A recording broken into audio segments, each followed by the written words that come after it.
আসসালামু আলাইকুম। প্রিয় দর্শক, দেশের আইন শৃঙ্খলা পরিস্থিতি কেমন চলছে এটা নিয়ে অনেকেই প্রশ্ন করেন, আপনারা নিজেরাও প্রশ্ন করেন, নিজেদের মনে অনেক রকম প্রশ্ন আসে।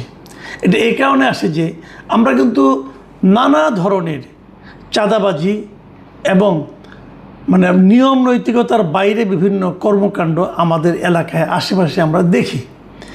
এ ধরনের একটা বড় ঘটনা এটা আমরা দেখলাম রিসেন্টলি, অনেক দিন ধরে দেখছিলাম, লেখালেখি হচ্ছিল নারায়ণগঞ্জের ঘটনা। নারায়ণগঞ্জের একজন এমপির ছেলে, উনি কিভাবে পুরো এলাকায় নিজেকে ছায়া এমপি হিসাবে প্রতিষ্ঠিত করেছেন, ক্ষমতার দাপট দেখিয়েছেন, শিল্পাঞ্চলে বিভিন্ন মিল কারখানা থেকে চাঁদাবাজি করেছেন এবং চাঁদা দিতে অস্বীকার করলে তাদের গাড়িটা এইসব বন্ধ করে দিয়েছেন, ট্রাক বন্ধ করে দিয়েছেন। এ ধরনের নানা ঘটনা তাকে কেন্দ্র করে কিন্তু অনেক দিন ধরে ঘটছিল, পত্রপত্রিকায় আসছিল, মিডিয়ায় আসছিল, কিন্তু উনি ছিলেন ড্যাম কেয়ার, উনি পাত্তা দিতেন না। উনি একাধারে ওখানকার লোকাল এমপির ছেলে, আবার অন্যদিকে উনি যুবদলের একজন জেলা পর্যায়ের নেতা। তো বিরাট পাওয়ারফুল, ওনার মতো উনি চালাচ্ছিলেন। আমরা দেখলাম 21 তারিখ রবিবার ওনাকে পুলিশ ধরলো, আটক করলো। গ্রেফতার করেছে এমনটি শুনিনি, আটক শুনেছি। ওনাকে আটক করা হয়েছে বসুন্ধরা থেকে, আটক করে নিয়ে যাওয়া হয়েছে নারায়ণগঞ্জে। নারায়ণগঞ্জে নিয়ে যেয়ে আবার ওখান থেকে ঢাকা ডিবি অফিসে নিয়ে আসা হয়েছে জিজ্ঞাসাবাদের জন্য। এই খবরটাও আমরা চাউর হয়ে বিভিন্ন মিডিয়াতে এসেছে, আমরা দেখেছি। কিন্তু এরপর আমরা কি শুনলাম যে ওনাকে নাকি 12 ঘন্টার মধ্যে ওনার কাছ থেকে একটা মুচলেখা নিয়ে ওনাকে ছেড়ে দেওয়া হয়েছে। পত্রপত্রিকায় এতটুকু নিউজ দেখেছি। আচ্ছা, ওই মুচলেখায় কী লেখা আছে? উনি কী লিখেছেন? উনি কি লিখেছেন যে উনি আর চাঁদাবাজি করবেন না? উনি কি লিখেছেন যে উনি ভালো হয়ে যাবেন এখন থেকে? কিন্তু আমার প্রশ্ন হলো, কেন লিখেছেন? উনি কি লিখবেন আসলে? এবং যা লিখবেন তা কি পালন করবেন আসলে? আপনারা সবাই জানেন এই ধরনের ঘটনার আসলে কি হয়। যেটা হয় সেটা হলো, বাবা এমপি, মাথায় রাখবেন, উনি আইন প্রণয়নকারী এবং সরকারি দলের এমপি, তো ব্যাপার স্যাপারই আলাদা। এবং ওনাকে মুচলেখা যেটা দিতে হয়েছে, আমার মনে হয় এটা হলো কেবল মুখ রক্ষার জন্য, এছাড়া আর কিছুটা। কিন্তু এটাও হয়তো দিত না যদি আর কি ওনাকে গ্রেপ্তারের পরপরই আমরা দেখলাম যে যুবদল যে কাজটা করেছে, যুবদল তাকে সংগঠন থেকে বহিষ্কার করে দিয়েছে। সংগঠনের তাকে যে কোনো পদের থেকে তাকে বহিষ্কার করা হয়েছে, যে উনি যুবদলের সদস্য আর থাকবেন না। এখন উনি যুবদল থেকে বহিষ্কৃত, তার মানে দল ওনার ব্যাপারে কিন্তু কোনো নমনীয় আচরণ করছে না। দল বরং ওনাকে প্রত্যাখ্যান, নিজের লোক হিসেবে মানতেই রাজি হচ্ছে না, তাকে বাদ দেওয়া হয়েছে। সম্ভবত এই কারণেই পুলিশ তাকে কী করেছে আমি জানি না, এবং অন্যদিকে অন্য ঝামেলা হয়তো থাকতে পারে, এগুলো ঘটেছে। আমার প্রশ্নটা হলো, পুলিশ কি এইভাবে মুচলেখা দিয়ে কাউকে ছেড়ে দিতে পারে? ছেড়ে দেয়? দেখেছেন, অপরাধ করেছে, অনেকে অভিযোগ করেছে, হয়তো মামলা হয়নি। মামলা কে করবে? মামলা করারও তো একটা ভয় আছে, তাকে তো ওখানে ব্যবসা করতে হবে, তাই না? মামলার কে করবে? হয়তো মামলা করেনি, অভিযোগ করেছে। অভিযোগ যারা করেছে তারা হয়তো পাওয়ারফুল বড় শিল্প প্রতিষ্ঠানের মালিক, তারা হয়তো পুলিশকে বলেছে, পুলিশ তাকে ধরে নিয়ে এসেছে। তারপরে তো পুলিশ চিন্তা করেছে মামলা দেবে কি দেবে না, দেবে কি দেবে না, এরকম চিন্তা ভাবনা হয়েছে। এবং তারপর ওদিকে আবার তার হয়ে তার পিতা অথবা তার পিতার বন্ধুবান্ধব অথবা তার বন্ধুবান্ধব, প্রভাবশালী লোক তো এরা, নানাভাবে ফোন এসেছে, টেলিফোন এসেছে, তদবির এসেছে। শেষ পর্যন্ত পুলিশকে কিন্তু এটা আপোষ করতে হয়েছে, তাকে সারা ছেড়ে দিয়েছে, একটা মুচলেখা নিয়ে ছেড়ে দিয়েছে। কিন্তু আমার কথাটা ওইটা, আইনগতভাবে পুলিশ এটা পারে কি না। প্রথমত এই কথা, যদি পারে তাহলে সারা দেশে এই ধরনের ঘটনা আমরা প্রায়ই দেখি না কেন? কারণ যদি মুচলেখা দিলে সে ভালো হয়ে যায়, একজন দুষ্ট লোক যার বিরুদ্ধে অভিযোগ আছে আরেকজনকে পুলিশ এরকম ধরে এনে মুচলেখা নিয়ে ছেড়ে দেখ, এরকম ঘটনা কি আপনারা প্রায়ই দেখেন? আমি কিন্তু দেখি না। আর 2 নম্বর হলো, যদি তার বিরুদ্ধে মামলা হয়ে থাকে তাহলে তো পুলিশ ছাড়তেই পারবে না, তাকে তো আদালতে সোপর্দ করতে হবে।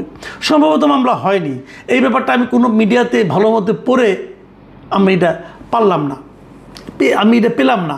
এখন আমার প্রশ্নটা হলো, যুবদল যখন তাকে দল থেকে বহিষ্কার করে দিল, তাতে কি প্রমাণ হয় যে তার অপরাধের মাত্রাটা বড়সড়?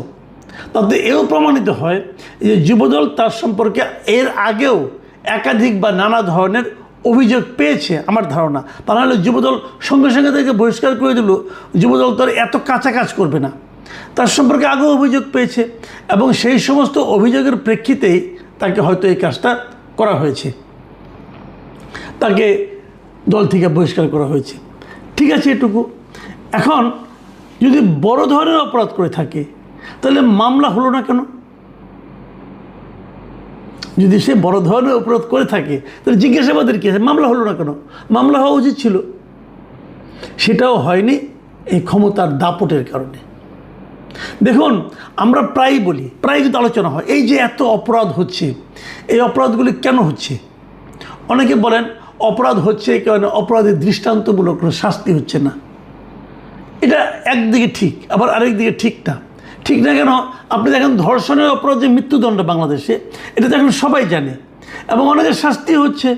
এই যে কয়েকদিন আগে দেখলাম যে পল্লবীতে মিরপুরে রামিসা নামে একটা শিশুকে ধর্ষণ এবং হত্যার পর তার দ্রুত মৃত্যুদণ্ডে আদেশ হয়ে গেলো, বিচার হয়ে গেলো। তারপরেও কি ধর্ষণ থামবে? থামেনি তো। কয়েকদিন আগে দেখলাম যে একটা ফ্যামিলির 3টা মেয়ে মাকে কুপিয়ে হত্যা করলো, সে কি জানতো না যে তার মৃত্যুদণ্ড হবে? তাহলে কেন হচ্ছে? এই কারণে যে অপরাধীদের মধ্যে একটা শ্রেণী, তাদের মধ্যে একটা ধারণা জন্মাইছে যে হয়তো আমি পেতেও পারি, এবং যারা ক্ষমতাধর তারা যেন জেনেই গেছে আমার তো কিছু হবে না, কারণ আমার তো ক্ষমতা আছে, আমার পিতা আছে, আমার চাচা আছে, মামা আছে, টাকা আছে, আমার তো কিছু হবে না, বড় জোর আমাকে মুচলেকে দিতে হবে। যদি সবাই জানতো যে চাঁদাবাজি করলে আমাকে পুলিশ ধরে নিয়ে যাবে এবং আমাকে জেলে ঢুকাবে, যদি সমস্ত লোক জানতো, চাঁদাবাজি হতো না। শাস্তি যাই হোক, শাস্তি 1 মাসের জেল হোক আর 2 দিনের জেল হোক, জেলে আমাকে যেতে হবে, এই ধারণা যদি সবার মধ্যে থাকতো তাহলে হতো না ভাই। কিন্তু আমরা জানি, আমরা দেখেছি, আমাদের অভিজ্ঞতা থেকে দেখেছি যে সবারই বিচার হয় না, সবাইকে পুলিশ ধরে না, আর যদি অনেক চাপে পড়ে ধরেও সবার বিরুদ্ধে মামলাও হয় না, সবাইকে জেলেও যেতে হয় না। কেউ জাস্ট একটা মুচলেখা দিয়ে চলে আসে।